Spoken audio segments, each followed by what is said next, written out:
हर लड़ाई में विनाश होना तय है। ईस मुंह सब जाएंगे।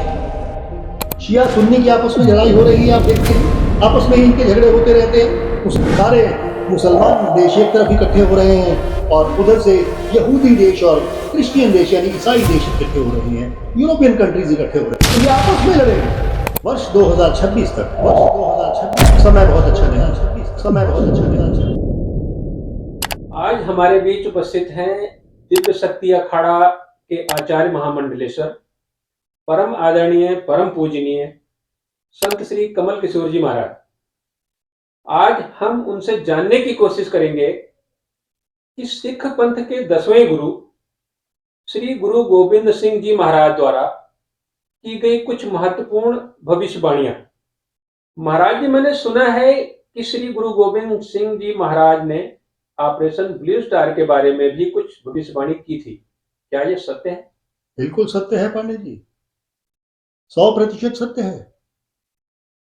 एक पुस्तक प्रकाशित हुई है, भाई जीवन सिंह अतर सिंह, भाई सेवा बाजार अमृतसर वालों ने प्रकाशित की है, 100 साखी, जिसमें श्री गुरु गोबिंद सिंह जी ये साफ कहते हैं, अभी ये खालसा प्रकट हो गए, किला बनावे हरमंदर में आन, राज चल सी रंडीदा, फौजा चढ़े हरमंदर में। और आपने ये देखा भी कि ऑपरेशन ब्लू स्टार के समय में संत जरनैल सिंह भिंडरा वाले ने हरमंदर साहब में पूरी तरह अपना कब्जा कर लिया था। उस समय राज चलसी रंडीदा यानी इंदिरा गांधी का राज्य था और उसने फौजों को यानी आर्मी को इन्वेजन के लिए, उसे भरविंडरा वाले को हटाने के लिए वहां पर फौजें हरमंदर साहब में भेजी थी और ऑपरेशन ब्लू स्टार हुआ। ये उसी के बारे में भविष्यवाणी है।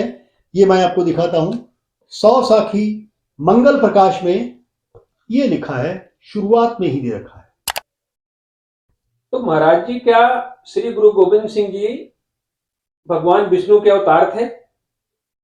और यदि थे तो इसका कोई प्रमाण है तो कृपया इस पर कुछ प्रकाश डालने का कष्ट करें। बिल्कुल प्रमाण है, बिल्कुल प्रमाण है। अब आप देखें कि इन्हीं 100 साखी पुस्तक में जो श्री गुरु गोबिंद सिंह जी द्वारा लिखवाई गई 63वीं साखी और 114वीं साखी में स्पष्ट रूप से ये लिखा है क्या कि भगवान विष्णु का श्री गुरु नानक देव जी अवतार हैं, उन्होंने अवतार लिया और उन्हीं का 10वां जामा, उन्हीं का 10वां गुरु का अंश श्री गुरु गोबिंद सिंह जी थे और वो भगवान कृष्ण के अवतार थे। भगवान विष्णु के अवतार भगवान राम के बाद भगवान श्री कृष्ण और भगवान श्री कृष्ण के अवतार श्री गुरु गोबिंद सिंह जी। तो सीधी सी बात यह हुई कि वो भगवान विष्णु के ही अवतार थे। और भी आपको बताता हूं, इनके 4 साहिबजादों के नाम सुने आपने? अजीत सिंह, साहिबजादा जुझार सिंह, साहिबजादा फतेह सिंह और साहिबजादा जोरावर सिंह। 2 लड़ाई में शहीद हुए, 2 को जिंदा चिनवा दिया गया। ये भी भगवान के ही अवतार थे। अजीत सिंह विष्णु के अवतार थे, जुझार सिंह ब्रह्मा के अवतार थे, फतेह सिंह भगवान शिव के अवतार थे और जोरावर सिंह भगवान इंद्र के अवतार थे। मैं नहीं कहता, ये सारी बात 100 साखी में बिल्कुल स्पष्ट रूप से लिखी हुई है।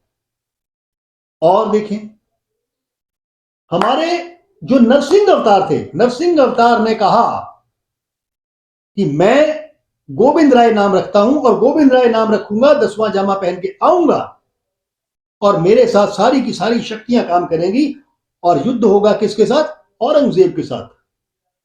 ये सारी की सारी बातें उस समय की भविष्यवाणियों में लिखी हुई हैं और स्पष्ट हैं, इसमें कोई दो राय नहीं है, बिल्कुल 100% सत्य है। इसका मतलब है महाराज जी, आजकल कुछ मुस्लिम देशों में युद्ध चल रहा है, क्या इसकी भी भविष्यवाणी गुरु गोबिंद सिंह जी ने कर रखी है? बिल्कुल। इस समय आप देख रहे हैं कि इजराइल का और फिलिस्तीन का यानी हमास का आपस में युद्ध चल रहा है। सारे मुसलमान देश एक तरफ इकट्ठे हो रहे हैं और उधर से यहूदी देश और क्रिश्चियन देश यानी ईसाई देश इकट्ठे हो रहे हैं, यूरोपियन कंट्रीज इकट्ठे हो रहे हैं। युद्ध बड़ी तेजी से सुलगता जा रहा है, बढ़ता जा रहा है। और श्री गुरु गोबिंद सिंह जी ने तो पहले लिखा है, ईस मुंह सब जाएंगे, सब देशों की सरहदों पर लड़ाई लगेगी ईस मूस सब जाएंगे। ईस माने ईसा के फॉलोअर्स, ईसा को मानने वाले ईसाई लोग, मूस मुसलमान यानी कि मोहम्मद को मानने वाले लोग, ये सारे के सारे जाएंगे। और उस भविष्यवाणी के हिसाब से अगर हम देखें, निकालें, सन निकालें, तो ये बैठता है 40 के बीच में, ईस मूस सब जाएंगे। अब ये आगे क्या होगा भविष्य में, इसका कथन तो मैं नहीं कर सकता, लेकिन जो जो लिखा है उसकी बात करते हैं कि ईस मूस सब जाएंगे और ये देश आपस में ही लड़ मरेंगे। शिया सुन्नी की आपस में लड़ाई हो रही है, आप देखते हैं, आपस में ही इनके झगड़े होते रहते हैं। मुसलमान मुसलमान को मारता है।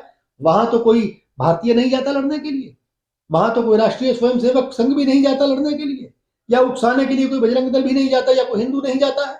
तो ये आपस में लड़ेंगे, आपस में लड़ेंगे। और कौन लड़ेंगे साथ में, ये सारे के सारे इब्राहिम की औलाद, एक तरफ क्रिश्चियंस और एक तरफ मुस्लिम, आपस में लड़के ये खत्म होंगे, क्योंकि इनमें आपस में इत्तेफाक नहीं देखा, एका नहीं रहेगा ये।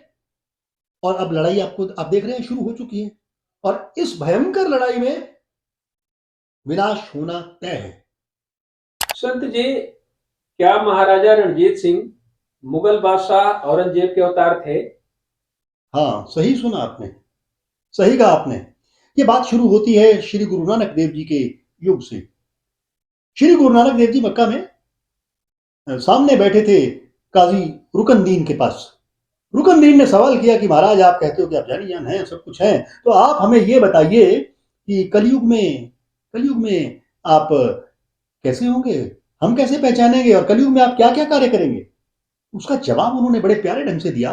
वो दिया, नानक आखे रुकनदीन, नानक आखे रुकनदीन, साचा सुनो जवाब। यानी मेरा जवाब जो है सच है, वो सुन लो, ध्यान से सुन लो। पढ़े सुने जो प्रीत कर, जो इसे पढ़े सुनेगा और प्रीत करेगा, है छूटे सब अजाब।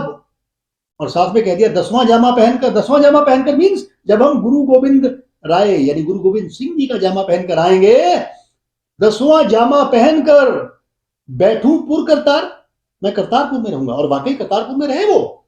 औरंगजेब बादशाह सो युद्ध करूं, युद्ध करूं बहुभार, बहुत बार औरंगजेब से मेरा युद्ध होगा। यानी उस समय औरंगजेब तो था नहीं ना, औरंगजेब तो नहीं था ना उस समय, लेकिन उस समय उन्होंने कह दिया, किसने, श्री गुरु नानक देव जी ने, कि उस समय 10वां जामा पहनकर मैं आऊंगा। और आपको ये भी बता दूं कि नरसिंह के अवतार थे, और उस समय भगवान विष्णु ने कहा कि नरसिंह अवतार की पूरी शक्तियां मैं आपको देता हूं, और साथ में पूरी की पूरी देवियों की शक्ति तुम्हारे साथ चलेगी जब आप युद्ध करोगे।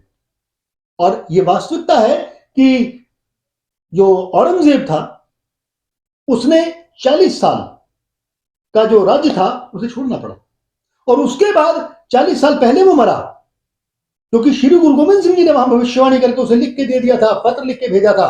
40 साल पहले मरा, और उसके 40 साल के बाद जब वो पैदा हुआ, किसके रूप में, रणजीत सिंह के रूप में, तब श्री गुरु गोविंद सिंह ने कहा था कि जितने भी तुमने यानी मंदिर ढा दिए हैं, जितने भी, और उनकी जगह मस्जिद बना दी है, सारे के सारे मंदिर तुम निर्माण करोगे। और उसने क्या किया, 1799 से लेकर 1839 सन तक, ईस्वी तक राज्य किया, और उसमें उसने दोबारा से पुनर्निर्माण करवाया, किसका, हरमंदिर साहब का।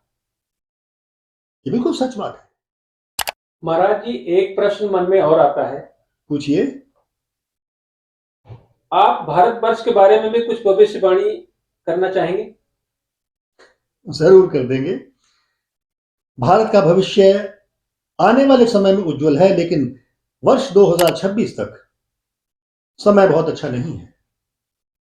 बहुत सारी विधर्मी ताकतें, देशद्रोही शक्तियां अपना सर उठाएंगी, और जिस तरह से दिया बुझने से पहले अपनी पूरी लौ छोड़ता है ना, वही हाल होगा। और इन सबको कुचल दिया जाएगा, खत्म कर दिया जाएगा, क्योंकि ना यहां देशद्रोह चलेगा, ना राजद्रोह चलेगा।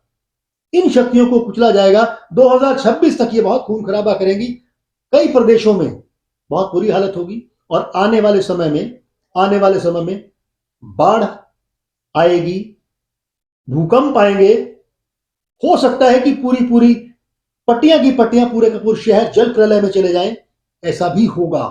2026 तक का समय जो है वो बहुत ही भयानक है, और उसके बाद से फिर भारतवर्ष धीरे धीरे पूरे विश्व में अपना एक स्थान बना लेगा, और भारतवर्ष की बात पूरे विश्व में सुनी जाएगी, जैसे अब भी सुनी जा रही है, उस समय पूरी की तरह पूरी सुनी जाएगी और विश्व गुरु कहलाएगा भारत। आप देखिएगा, बिल्कुल कहलाएगा।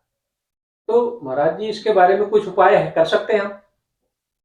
उपाय तो हम क्या कर सकते हैं, ये तो नीतिगत फैसले हैं। हाँ, जिस तरह से कोई खाने की चीज सामने रखी हो तो हमें उठा के खानी पड़ती है, कर्म तो करने पड़ेंगे। हम अच्छे कर्म करें, हम अपने देश के प्रति देश प्रेम रखें। देश रहेगा तो धर्म बचेगा, और अगर देश ही नहीं रहा, राष्ट्र ही नहीं रहा, तो धर्म कहां से बचेगा। इसलिए हमें पहले राष्ट्र प्रेमी होना पड़ेगा, उसके बाद धर्म प्रेमी होना पड़ेगा। फिर देखिए, भारतवर्ष को विश्व गुरु होने से कोई नहीं रोक सकेगा, और ये होगा 2026 के बाद। महाराज जी, आपका बहुत बहुत धन्यवाद। आपने इतनी ज्ञान की बातें हमें बताई हैं, उसके लिए आपका बहुत बहुत आभार। आपका भी बहुत बहुत धन्यवाद। आपका भी बहुत बहुत धन्यवाद।